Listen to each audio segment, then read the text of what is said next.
2020 और 21 के बजट के बारे में डायनाविशन टेक्नोलॉजी के एमडी अमित शर्मा जी ने क्या कहा, सुनते हैं। पूर्ण रूप से हेल्थ और इंफ्रास्ट्रक्चर को समर्पित बजट है।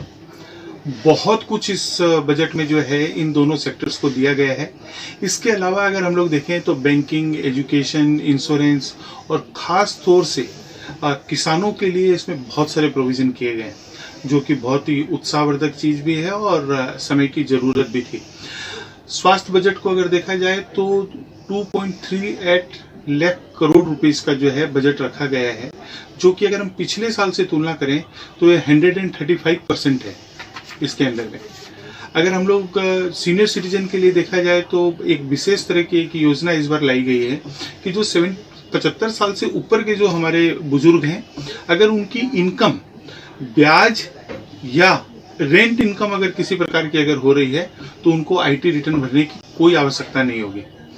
फिनेंशियल इंस्टीट्यूशंस के लिए जो है यहाँ पर 20 लाख करोड़ रुपए का जो है एक प्रावधान किया गया है कि जिससे आने वाले 3 वर्षों में 5 लाख करोड़ की जो है 5 लाख करोड़ की लेंडिंग पोर्टफोलियो बनाया जा सके।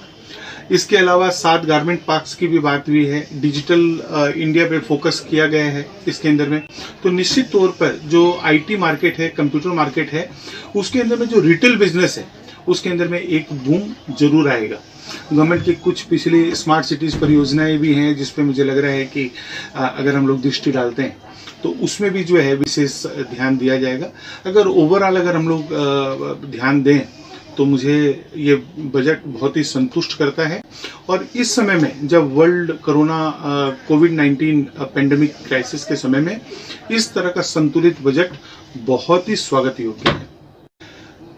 अगर हम लोग देखते हैं कि जो नॉर्मल आदमी है, हमारे यहाँ जो दिनचर्या के जो मध्यम वर्गीय परिवार हैं या जो नीचे वाले परिवार हैं, अगर इनको भी अगर हम देखते हैं कि जो कि गरीबी रेखा के नीचे वाले परिवार हैं, उनके जीवन में बहुत बड़ा परिवर्तन नहीं आने वाला है, कोई बहुत बड़ा कोई परिवर्तन, क्योंकि अगर हम सैलरी के लिए देखें तो अभी तक इसमें कोई प्रावधान अभी तक कुछ नहीं किया गया है। लेकिन अगर ओवरऑल अगर हम देखते हैं तो कोई बहुत बड़ा विशेष कोई टैक्स इनके ऊपर में नहीं लगाया गया, जो कि अपने आप में राहत का समय है। अगर हम दूसरी कंट्रीज के अंदर में अगर उठा के देखें तो वहां पर कोविड को ध्यान में रखते हुए कई टैक्स इंप्लीमेंट किए गए हैं, कई जगह लॉकडाउन चल रहे हैं। और भारत का जो पिछला जो 6 महीना गया पिछले जो फाइनेंशियल ईयर्स का, वो अपने आप में एक चैलेंजिंग टाइम था। जो हमारी जीडीपी हम सभी जानते हैं कि डिप कर गई और अभी संभावना है कि जो वर्ल्ड बैंक बता रहा है या और बता रहे हैं, आईएमएफ बता रहे हैं कि भाई ये 11% की गति से वापस आने वाला है।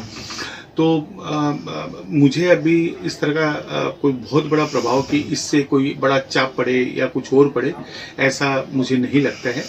लेकिन निसंदेह जैसे रेलवे के लिए जो आया है, या अगर हम फाइनेंशियल इंस्टीट्यूशंस की बात कर रहे हैं जहाँ पर भी मैंने बताया कि एक बड़ा 20 लाख करोड़ का जो है वहाँ पे कैपिंग किया जा रहा है, जिसे 3 साल के अंदर में 5 लाख करोड़ का जो है एक लेंडिंग पोर्टफोलियो बनाया जाए, जिसका सीधा इम्पैक्ट जो हमारे एमएसएमई जो इंडस्ट्रीज है उसके ऊपर में सीधे रूप में पड़ेगा।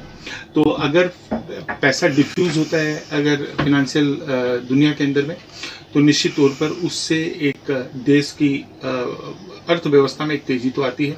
शेयर मार्केट का रिस्पांस देख के हम लोग समझ सकते हैं कि इंडस्ट्री के अनुकूल है और आम आदमी के अनुकूल भी है। बुजुर्गों के लिए भी इसमें बहुत कुछ है और एजुकेशन सेक्टर के लिए भी इसमें बहुत सारी बातें की गई है। ये निसंदेह बहुत ही शानदार बजट है।